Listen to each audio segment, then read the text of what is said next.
Bueno, ministro, gracias por estar acá. Yo le voy a proponer algo. La situación es compleja desde el punto de vista político y económico. Yo sé que usted se limita a hablar del tema de regulaciones y lo respeto, pero la macro me impone que le haga todas las preguntas que le tenga que hacer. Adelante. Bueno, la primera. ¿Por qué el presidente dice que no, que por más que pasó lo que pasó, 7-0, dicen algunos, no van a romper la macro, no van a romper el orden económico? ¿Esto es así? ¿Es científico? ¿Hay verosimilitud? ¿Se puede asegurar? Bueno, me parece que lo describiste muy bien, ¿no? En las palabras de él. O sea, Argentina parte de una situación de superávit fiscal que ya viene sosteniendo hace más de un año y medio. Parece que eso es una cosa inédita en Argentina, que da una fortaleza muy fuerte. La economía está creciendo a un ritmo de 8% interanual. Y ese superávit fiscal es, me parece que la piedra angular, ¿no? Por eso lo que pasó esta semana en el Senado es tan relevante, ¿no? Y yo diría que lo que pasó en el Senado no es que ridiculiza a la vicepresidenta con sus comentarios, sino ridiculiza al Senado. ¿Por qué? Claro, ridiculiza. ¿Te acuerdas del año pasado cuando hubo un intento similar con el tema de las jubilaciones? Sí. Y lo vetar, y triunfó el veto. Los 87 héroes, para que la gente entienda. Yo ahí decía que el Congreso había sido infantil. ¿Y ahora qué dice, ministro?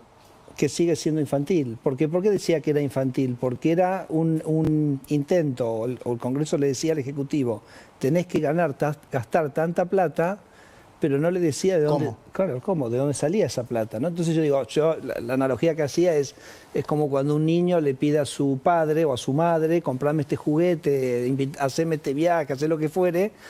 Y bueno, el niño no repara en el costo, ¿correcto? El adulto es el que repara en el costo. Entonces yo digo, me hace acordar a Casero, que todo el mundo dice, ¿estás peleado con Casero? No estoy peleado. Cuando Casero, en una entrevista que le digo a Fantino, le digo, queremos flan, papá, queremos flan, y no saben de dónde sale el dinero. Exacto, ¿no? Entonces me parece importante. Vos dijiste el número, este es un paquete repartido en 5 iniciativas de 2.7 puntos del PBI de gasto. Pensá que estamos hablando si el superávit primario iba a ser 1.3 o 1.6, estamos hablando de 2.7. Esta vez el Congreso intentó un atisbo de decir voy a juntar cierta guita y vamos a hacer esto. ¿Sabés cuánto es la recaudación que propone el Congreso en esta ley? Es el 0,01. O sea, tendría que hacer 260 veces más de esfuerzo fiscal para cubrir el gasto que está proponiendo. Es una responsabilidad que ni hicieron la cuenta. Es una irresponsabilidad absoluta. Y cuando dicen los gastos de la CIDE, perdón, se pueden discutir si son mucho o poco los gastos de la CIDE. O los viajes, se puede discutir si son muchos. Vos lo dijiste, pero están fuera del orden. Por eso de te digo, magnitud, hicimos la cuenta. Los recursos que ellos dicen poner sobre la mesa es el 0,01 comparado con 2.6. O sea, pero yo Federico, yo te puedo hacer esta pregunta porque no habla de política, pero son muy políticos. Sí. Yo no, a pesar que Milei dijo, quieren destruir al gobierno nacional, todos, juegan todo lo que quieran, los espero el 11 de diciembre. No es el gobierno, vos sabés que para mí no es el gobierno, son los argentinos. Porque el superávit fiscal, la baja de gasto que logró hacer Javier Milei el año pasado, básicamente, acordate, cada vez que vos bajás el gasto, no necesitas cobrarle a la gente un impuesto. ¿Cuál fue el impuesto más importante que bajó? La inflación. La inflación, porque dejó de emitir y eso permitió bajar la inflación. La inflación es un impuesto a los pobres. Entonces... La redujeron en la magnitud de un 15% del PBI. ¿Sí? Claro, el déficit fiscal. Pero vos redujiste la emisión, la redujiste a cero directamente. Eso permitió bajar la inflación. Permitiste bajar el impuesto a los pobres. Eso sacó a 11 millones de argentinos de la pobreza. Entonces, esta ley, este conjunto de leyes que propone el Congreso ahora, es volver a esa economía del último año de Massa. Es volver, porque imagínate, si te estoy hablando, Massa en el último año le cobró impuesto inflacionario a los pobres por aproximadamente 2,5 puntos, 3 puntos del PBI, nos dejó con 70% de niños pobres. Había 11 millones de pobres más en Argentina. Ministro, el Congreso Usted está diciendo que este paquete es como si estuvieran gobernando Cristina, Alberto Fernández y Massa. Este paquete es un paquete que revertiría la baja en la pobreza que logró Javier Milei. Es un paquete que crearía 4 o 5 millones de niños pobres en Argentina, ¿no? Entonces digo, el dislate, ¿no?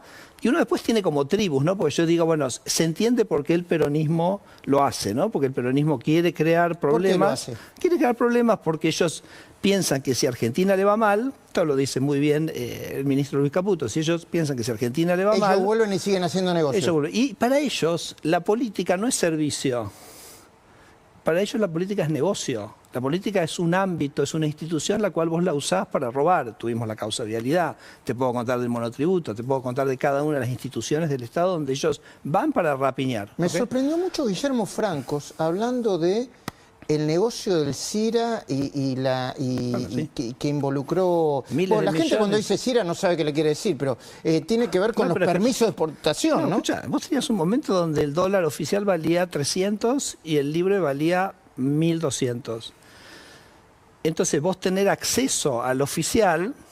Te convertía en multimillonario porque Bueno, hacías toda la diferencia que... Tenías que dar algún premio, eso es lo que te hablaba Luis el otro día en la entrevista, tenés que darle un premito a alguien para tener acceso. Okay, son miles y miles de millones de dólares. Había que decirle a la justicia que active ese tipo de ellos cosas, lo ¿no? entendemos. Del peronismo, de la tribu esa, lo entendemos. A mí lo que me llama la atención profundamente es de diputados que yo los considero gente proba, gente honrada, éticamente. ¿Quién? Entonces, te doy dos ejemplos de dos tipos que los quiero ver. muchísimo. O sea, por ejemplo, la Coneja Baldassi, tipazo. La Coneja, además lo Diputado conozco, de Córdoba. pero fui compañero yo de diputado con él, estuvimos Sí. en la Cámara juntos, te puedo decir que es un tipazo. Entonces, digo, ¿cómo está Baldassi? No entendió. Claro, ¿por qué vota una cosa que crearía 3 millones de niños pobres? ¿Y el otro? O Juan Manuel López, que Juan Manuel López de la Coalición Cívica, Sí, que muy para mí, coherente, honesto. un tipo más de los más éticos y más capaces que tiene la Cámara.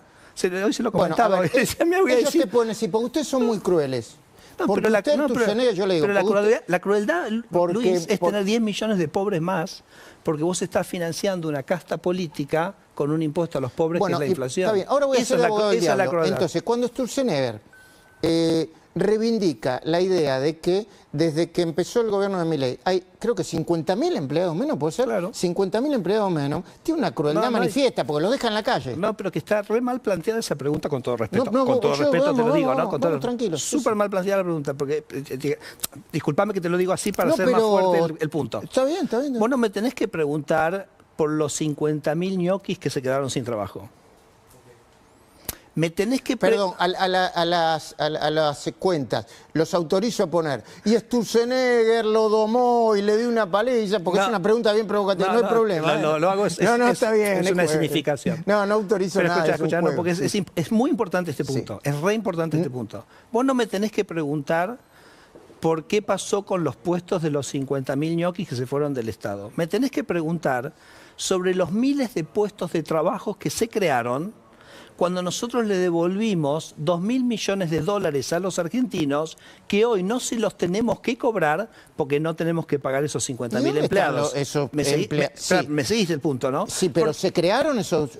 Pero por supuesto que sí. ¿Y dónde están? Si hay más desocupación hoy, en términos... No, pero, a ver, Luis, hoy Argentina tiene más empleados que hace un año. Último estadística de empleo. Empleo formal. Empleo.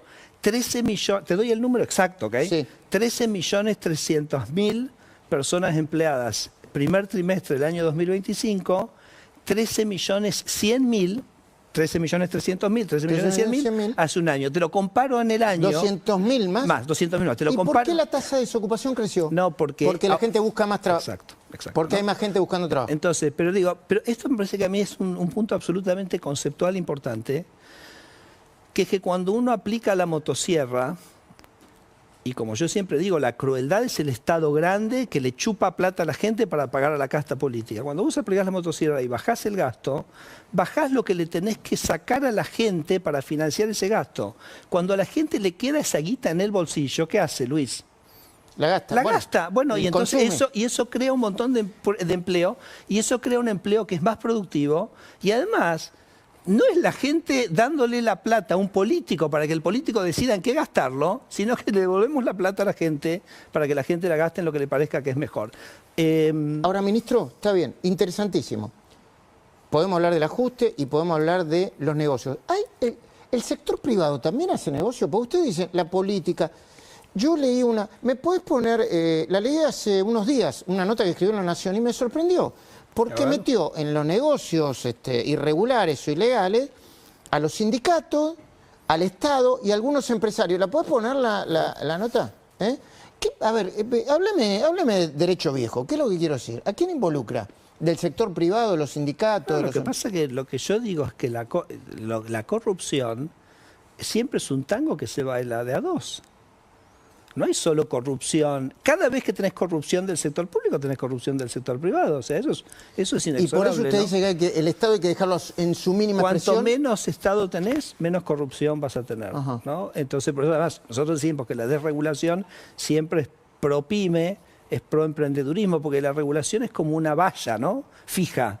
Entonces, la empresa grande tiene sus abogados, la pasa sin problema, pero el chiquito es al que estás realmente liquidando con bueno, esa después ponemos el título. Pero metió sindicato, laboratorio. Ahí está el título. A ver, ponelo, por favor.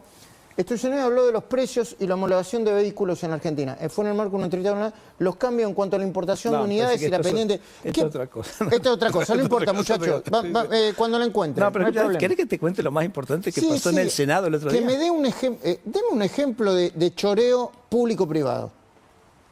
No, con nombre y apellido, no hay problema. Sindicato, empresario, todo. Esa nota que seguramente lees desde una conferencia que yo di en la Universidad de San Andrés y conté un par de experiencias mías, personales, en las que yo me confronté y tuve que combatir la corrupción. ¿Esta es por primera vez? Entonces, un uso constitucional. No, eso no importa, muchachos. Después la que te pasé yo, chicos. Después seguimos. Sí. Te doy un ejemplo. Cuando yo llegué al Banco Ciudad, me llama al segundo día, ¿no? Yo me venía de ser profesor en Harvard, me había pedido Mauricio que venga, asumo en el Banco Ciudad, y al segundo día me llama un tipo y me pide que lo mantenga como proveedor del banco, una compañía de seguros, ¿no? Y para hacerte la corta, básicamente me ofrece $20.000 por mes para eso, ¿ok? Entonces yo le digo, mire, por debajo de la mesa. Yo no me vine de Harvard para esto, pero le voy a decir una sola cosa, que yo no voy a dormir hasta que usted deje de ser proveedor del banco. ¿Y dejó de ser proveedor? Entonces hago la licitación, que ya me costó bastante, porque los tipos empezaron a operar sobre el directorio, yo logro hacer la licitación. ¿Y quién se presenta a la licitación? ¿Quién se presenta? Solo esa empresa. Los vació a todos. ¿Y? Esa empresa, pero escuchá, le digo, ¿y los otros? ¿Y los otros dónde están? ¿Dónde están los otros? ¿Y? Y estaban todos en parte de ese tema. Entongados. ¿Entendés? Todos dicen, el Banco Ciudad es para esta empresa. Entonces, hicieron como hacían la camarita de los transportistas. Exacto. Entonces logré yo hablar con una persona que era el presidente de Sancor Seguros, Néstor Abatidaga. Sí. Dije, Néstor, ¿qué pasó? ¿Qué sé yo? Bueno, presentate la licitación. Le digo, yo te digo, vos presentate. Sí. Ahora, ¿y el sindicato no está metido? Sí, te termino cuento, es bastante interesante. Cuando Sancor Seguros se presenta en la licitación, se presentan todos. Y adjudiqué a un quinto del valor que tenía antes. ¿Okay? Después, cuando fui presidente del Banco Central, saqué la obligación de este seguro, se acabó. Muerto el perro, muerta la rabia. Pero entonces después, te remato con esto, discúlpame. Sí. No. Después me llamaban las compañías de seguro y me felicitaban que había desarmado eso. Y yo le digo, vos sos un reverendo hijo de puta. Si ustedes estaban entongados. ¿Y dónde estabas cuando yo te necesitaba para quebrar este monopolio? ¿No?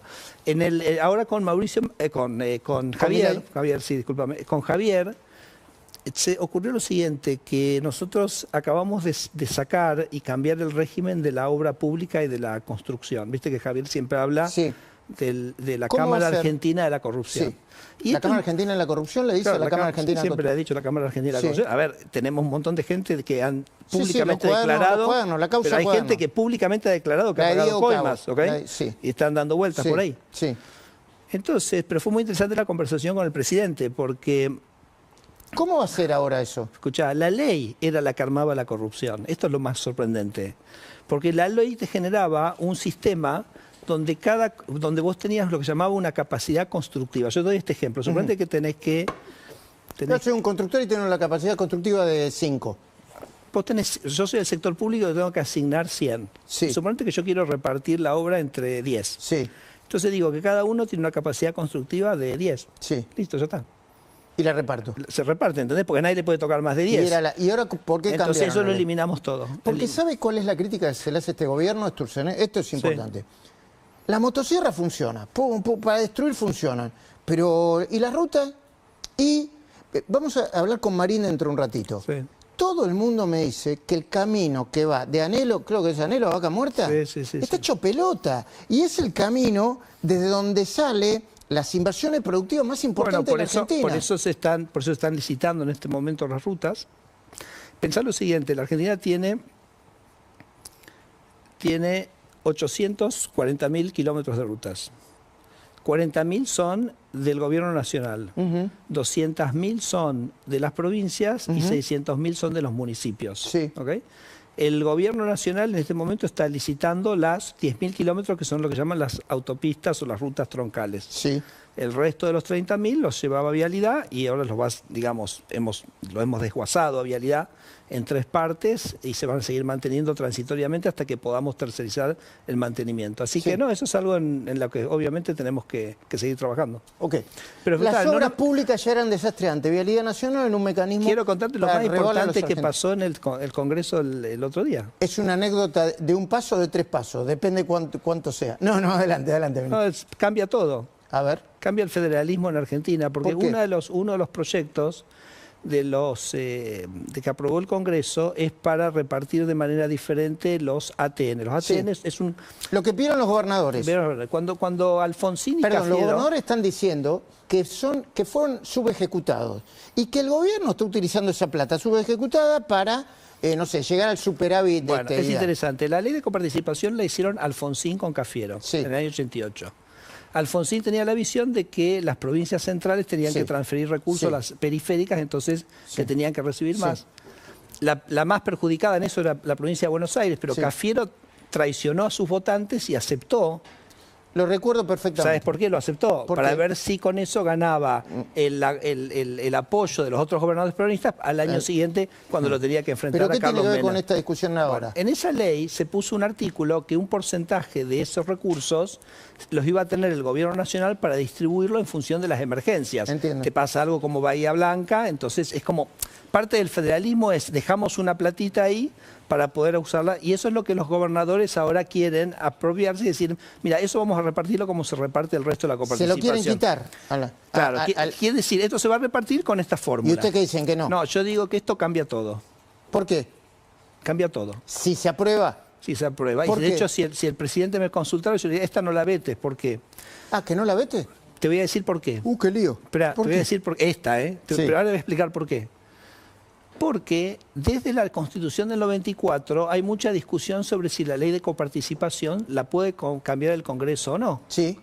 En general se dice, la ley de coparticipación, si se cambia, necesita que cada una de las provincias lo ratifique. Entonces esos porcentajes, por ejemplo, que tiene Formosa, se van a ser discutidos. No, digo, estaban blindados. Claro. Porque no se podían cambiar. Y si se aprueba esto, empieza... ¿Me lo entendiste? Sí, ¿Me lo entendiste? Se empiezan a pelear entre ellos. Acaba de validar el Senado que la ley de coparticipación se puede cambiar con una ley simple del Congreso. Y entonces van a empezar a tironear todo. Cambió todo, porque digamos, ahora de repente toda la discusión del federalismo, donde yo creo que para Mayans es el error político más grande de su carrera, porque en cierto sentido esos recursos que Formosa tenía blindados, que no se podían tocar si Formosa, digamos la legislatura de Formosa, ahora de repente el validó. Entiendo. No tiene más facultades delegadas. ¿Qué va a hacer con la motosierra? ¿Va a seguir la motosierra en INTI? ¿Va a privatizar Aerolíneas Argentinas? Dígame cómo sigue, si sigue funcionando la motosierra sin facultades delegadas. La motosierra sigue funcionando a full porque si vos mirás las cosas que nosotros hacíamos, lo que hacíamos con facultades delegadas era un cachito, era el 10% de las cosas, porque las facultades delegadas era como una ventanita que nos abrió el Congreso para cambiar ciertas leyes para reformar el Estado. En el año hicimos todo lo que queríamos hacer, muchas de las cosas que ponías ahí de INTE son procesos de transformación, que ya se cambió la ley y ahora se implementan, Pero después vos tenés todos los decretos, todas las resoluciones que son normas de rango inferior, que son potestad exclusiva del Ejecutivo, ¿no? Entonces, por darte un ejemplo, todo lo que estamos haciendo de desregulación en SENASA, muy importante para los productores agropecuarios, etcétera, eso no tiene nada que ver con las delegadas, así que quédate tranquilo que seguimos a full con eso. Bueno, ministro, ¿usted cree que va a salir va a prevalecer el veto de Milei y que el patito no va a salir? Hoy quise, y te agradezco que me hayas dado este espacio, porque un poco lo que quise tratar es de transmitir lo absurdo de lo que se aprobó, ¿no? Y los costos que se aprobó. Porque así como vos me preguntabas de los 50.000 ñoquis que se fueron, yo te diga, no, pensá en toda la gente que se benefició, porque eso nos ahorró 2.000 millones de dólares que le devolvimos a los argentinos, y entonces lo gastaron. Y por eso cuando me preguntabas del empleo, te digo, el empleo creció. Te estoy diciendo, de esta ley es como una invocación a los diputados, es decir, los diputados de bien, no a los que políticamente quieren que Argentina le vaya mal. Es una invocación, es decir, piensen un minuto el daño que van a crear con esto. O sea, es una ley que básicamente revertiría la baja de la pobreza si fuera adelante que gestionó Javier. Javier, por supuesto, dice falta poco tiempo, después de las elecciones lo revertimos, venimos de una situación de superávit fiscal fuerte, no es tan, digamos, problemático, pero le pregunto al economista, esto sería la consecuencia. Le pregunto al economista, más allá de las bandas, el dólar no se puede disparar por todo este, iba a decir la palabra quilombo, ¿no? No, ¿sabes por qué no? Porque el dólar es el precio relativo de dos monedas. Si vos imprimís muchos pesos, el valor del peso cae. Y esta semana van a lanzar un instrumento para absorber peso de nuevo. Es más, te digo, es como... Si hubiéramos hecho este programa, por ejemplo, hace un mes, hubiera llamado a cualquier economista, te hubiera dicho, uy, yo pienso que el dólar está apreciado, que está muy barato el dólar. ¿Viste? Cada uno hace un libre... Como dice el presidente, la opinión que vale no es la que viene acá a un programa, es la que pone la guita y está, digamos, comprando y vendiendo. ¿Okay? Pero y entonces el mercado te dice ese valor. No va a haber una devaluación brusca. Espera, lo que te quiero decir es lo siguiente. Desde ese momento ahora, el dólar se depreció un 20%. Y en ese momento te decían, y si se depreciara 20%. Bueno, pero en las últimas semanas se apreció el dólar, ¿eh? No, por eso aumentó de valor el dólar, ¿no? Entonces corrigió. Y esa es la maravilla que tenemos un tipo de cambio flotante. Okay. Entonces, si en algún momento el tipo de cambio necesita un acomodamiento, pero es esa volatilidad, como te decía Luis Caputo, de 1000 a 1400. Claro, es una volatilidad dentro de una banda, pero que no puede ir a ningún lado porque no hay pesos para que vaya. Y tampoco puede haber un brote altamente inflacionario. Porque es lo mismo, el tipo de cambio es simplemente una consecuencia de la emisión monetaria y la inflación también. Entonces, eso estando controlado, no puede haber ningún brote. Ahora, este tipo de cosas que el Congreso propone, bueno, si no tenés recursos, ¿qué te está diciendo el Congreso? Financiarlo con la emisión monetaria. Eso es lo que no podemos dejar que pase y estoy seguro que los diputados de bien en Argentina no van a dejar que pase. Antes de despedirlo, Luis Gasulla, después, yo lo voy a despedir primero, pero Luis Gasulla va a mostrar cómo funciona el Ministerio de la Mujer, bueno, cómo no funciona, el Ministerio de la Mujer en la provincia de Buenos Aires. ¿Usted recuerda cuánto se ahorró el Estado cerrando más o menos el Ministerio de la Mujer? Mirá, el primer decreto delegado fue el cierre del INADI. Y nosotros, no recuerdo el número exacto, Luis, pero era importante. Pero nosotros decimos, el INADI y el Ministerio de la Mujer, nosotros siempre decimos que era un aguantadero de la política y instituciones para hacer un uso ideológico del Estado, ¿ok? Bueno, la gente que le tiró caca a la casa de Espert eran... Del Ministerio de la Mujer. O sea, del Ministerio de la convivencia social. Y ahora cuando ve este informe entonces va a ver... Yo por eso digo que Kicillof es bárbaro tenerlo como contendiente porque te muestra todo lo que no querés ser, ¿ok? Entonces, así que bueno, ahí nos demostró que el Ministerio de la Mujer era un aguantadero de la casta y se usaba para políticamente el gobierno. Ministro, gracias. Gracias a vos.